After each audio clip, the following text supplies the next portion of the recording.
Hey yo, what's good you guys? It's Boomer and Jer watching Bali Star. Today we're just getting into the insane world of sidecar racing, you feel me? So I have no idea what this is, but I'm excited to find out. Man, let's get straight on into it. Make sure to leave a like, support the video if you enjoy it, subscribe if you're new so that we're joining up with the all-star gang up in this thing. Let's get straight on into it, man. Let's go. Is sidecar racing, and it's absolutely crazy. They are three-wheeled bikes that can hit 160 miles an hour on the residential streets of the Isle of Man.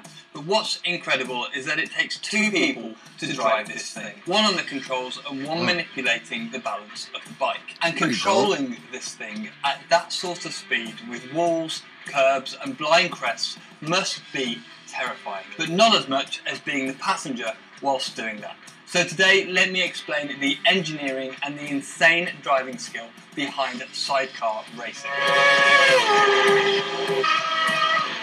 This is a Formula 2 sidecar, around 130 horsepower, 350 kilograms, including the riders, and a top speed of well over 160. That guy, the main guy just pushes the gas pedal. 600cc 4-stroke bike engines and racing slicks. The speed they travel at is honestly astonishing.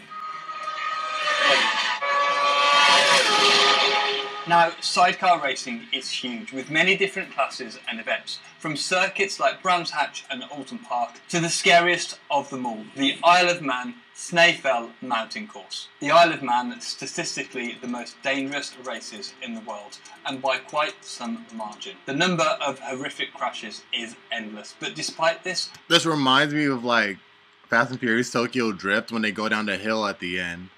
Hundreds of racers across bikes, superbikes and sidecars, or where they even practice down hills or something. Take it on. And whilst I do moan about organisers making tracks too sterile at the moment with massive runoffs, the risks at the TT are far higher than I personally would take. One misjudgment or one mechanical failure could send you off a hill or into a brick wall. The track weaves through tight island roads for 38 miles, with tight sections and more open, weaving sections where riders are flat out for minutes at a time. These sidecars manage an average of 120 miles per hour around these 200 turns, and to put this into perspective, the top class of superbikes, which are far lighter, manage this with a 130 miles per hour average. The TT is a time trial event that is held over a fortnight.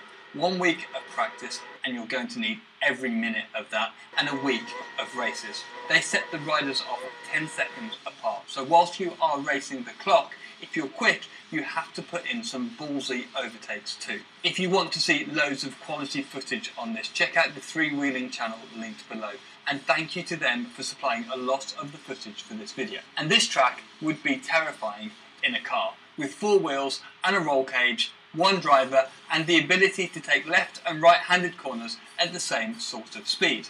But sidecars have none of these things. But before we get into it, some lingo. The sidecar itself is called an outfit. The person on the right is called the driver, and the madman who's hanging off the side is called a passenger. Anyway, from an engineering perspective, what makes these sidecars unusual is that they aren't symmetrical. They have 2 wheels in line and then one on the side. So when I'm driving on track, whether it's in Caterhams or Formula 1 cars, you get a feel for the car's cornering ability, and then apply this to both left-handers and right-handers. However, these sidecars actually take right-handers far quicker than left-handers, and this is down to, in right-handers, the outfit leaning on that sidecar wheel, where in left-handers, the whole thing wants to tip over. Years ago, these outfits used to look more like a bike and sidecar. However, now, they are bespoke racing units with advanced aero and much improved performance. They are powered by a single rear wheel,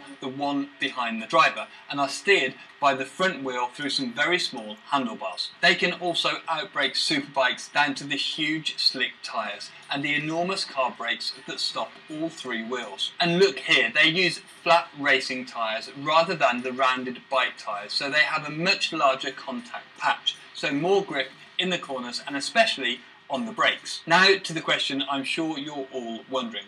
What about the dude on the back? Well, they are called passengers, or more casually, monkeys. And that kind of makes sense. These guys have to be incredibly fit just to hold on at these speeds and G-forces. Their role is to maintain the balance of the outfit. Without them, the sidecar just wouldn't work. It would be minutes a lap slower around the TT course. So they cling on, staying out of the airflow on the straights and hang off either side around the corners, essentially making up for the uneven handling of the sidecar. Around right-handers, they climb over the top of the driver to keep the weight on the inside tyres. Then on left-handers, they hand precariously over the side of the bike. They could call them gymnasts, like what the heck? Looks the most sketchy. They very often skid their backs along the surface of the track and can even get knocked off if the driver gets it wrong. Along the straights, they duck out of the airflow and pop up in the braking zones to add as much drag as possible. Then, as the driver turns into the corner, they have to quickly but carefully get in position so that the bike sticks. So in a car, you trail brake into the corner, meaning you gently release the brake pressure as you enter.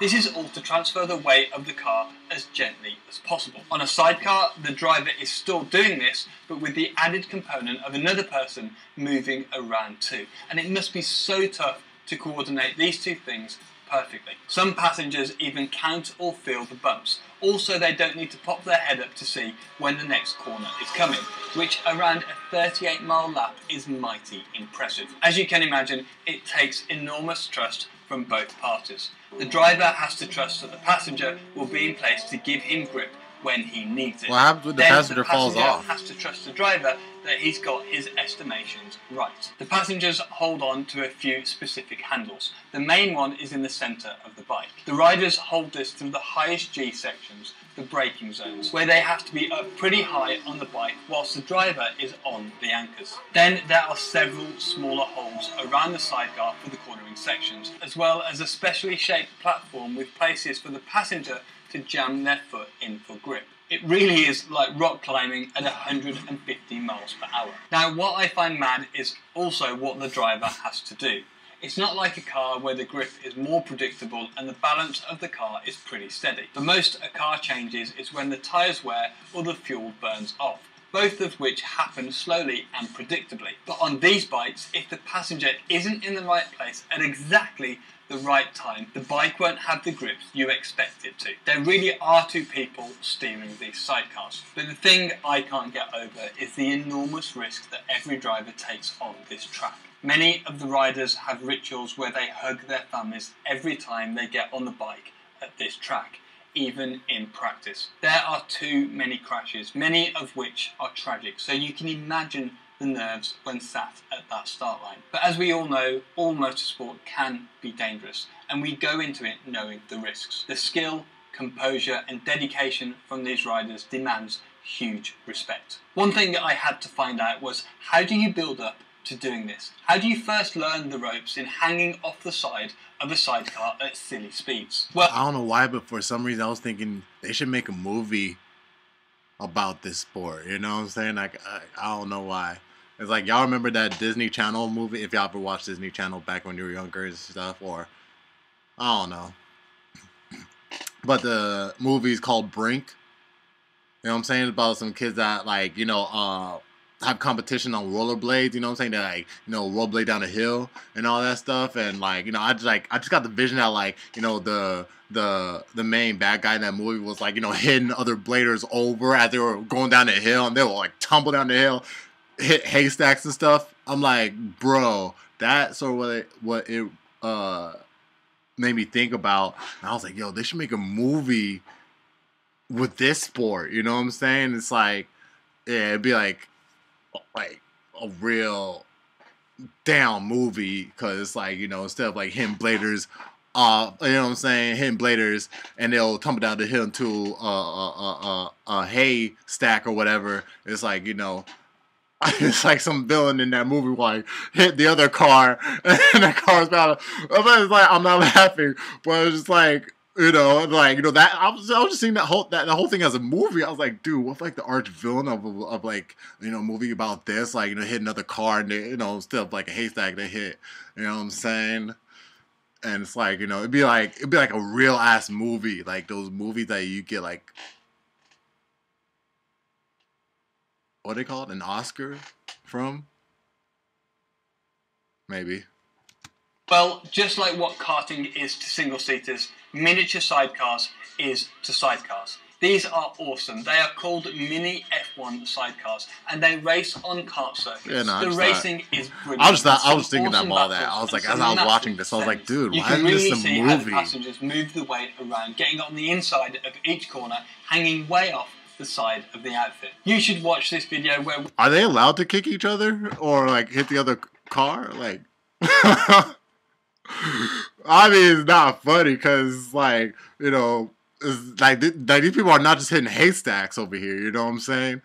So, but I'm just like, I wonder. I'm pretty sure there have been some instances like that. You know, you had some rivals and probably not even rivals, but like enemies go up against each other. You know what I'm saying? Like, these guys do not like each other, bro. And it's like, you know, they consider each other as ops, basically.